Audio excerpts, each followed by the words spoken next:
പൊന്നാനി നഗരസഭയിലെ 81-ാം വാർഡിൽ തെരഞ്ഞെടുപ്പ് വിജയാളത്തെ തുടർന്നുണ്ടായ അനിഷ്ട സംഭവത്തിൽ പോലീസ് അറസ്റ്റ് ചെയ്ത റിമാൻഡിലായിരുന്ന 2 UDF പ്രവർത്തകർക്ക് ജാമ്യം ലഭിച്ചു. ഏവർക്കും ബ്രൈഡൽ ക്രാഫ്റ്റിന്റെ ക്രിസ്തുമസ് പുതുവത്സരാശംസകൾ. Bridal craft the wedding mall. കഴിഞ്ഞ മുനിസിപ്പൽ തെരഞ്ഞെടുപ്പിൽ 35 വർഷക്കാലം ഇടതുപക്ഷം കൈവശം വെച്ചിരുന്ന മുക്കാടിയിലെ 51-ാം വാർഡ് ഇപ്രാവശ്യം ഖാദർകുട്ടി മാഷിലൂടെ UDF വലിയ മുന്നേറ്റം നടത്തിക്കൊണ്ട് വലിയ ഭൂരിപക്ഷത്തിൽ അത് നേടിയെടുത്തു.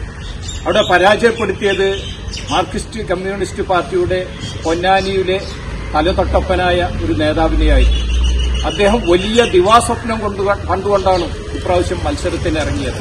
പക്ഷേ അദ്ദേഹത്തിന്റെ സ്വപ്നത്തിനെ ഒക്കെ തന്നെ ഇല്ലാതാക്കിക്കൊണ്ട് ഖാദർകുട്ടി മാഷ് അവിടെ വലിയ ഭൂരിപക്ഷത്തിൽ ജയിച്ചു വന്നപ്പോൾ അവിടെ UDF നടത്തിയ വിജയാഹ്ലാദ പരിപാടി അത് എങ്ങനെയൊക്കെ തകർക്കാൻ സാധിക്കുമോ അതിനുവേണ്ടി വളരെ നീചവും നിഷ്ഠവും നിഗൂഢവുമായിട്ടുള്ള ഒരു തരം പരിപാടികളാണ് അവിടെ നടത്തിയത്.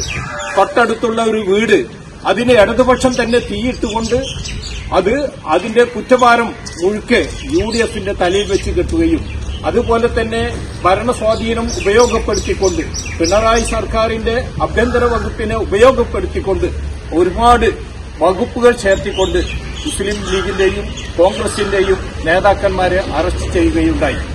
ഒന്നാം ഘട്ടത്തിൽ ഖാദർകുട്ടി മാഷ് അടക്കമുള്ള പലരെയും അറസ്റ്റ് ചെയ്തു.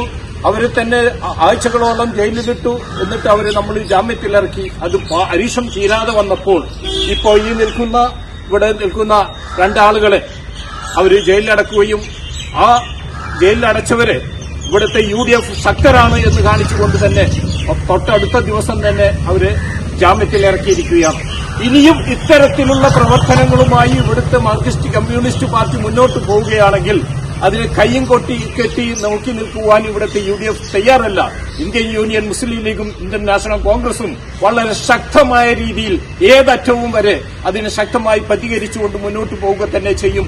UDF വളരെ ശക്തരാണ്. തീരദേശത്ത് മാത്രമല്ല നഗരസഭയിൽ തന്നെ UDF വളരെ വലിയ മുന്നേറ്റം നടത്തിക്കൊണ്ടാണ് ഇപ്രാവശ്യം തിരിച്ചു വന്നിട്ടുള്ളത്. തീർച്ചയായും UDF വളരെ ശക്തമായി തന്നെ ഏത് അക്രമത്തെയും അതിജയിക്കുവാനുള്ള കരുത്തോടുകൂടി മുന്നോട്ടു പോകും എന്ന് പറഞ്ഞുകൊണ്ട് നിൽക്കുന്നു.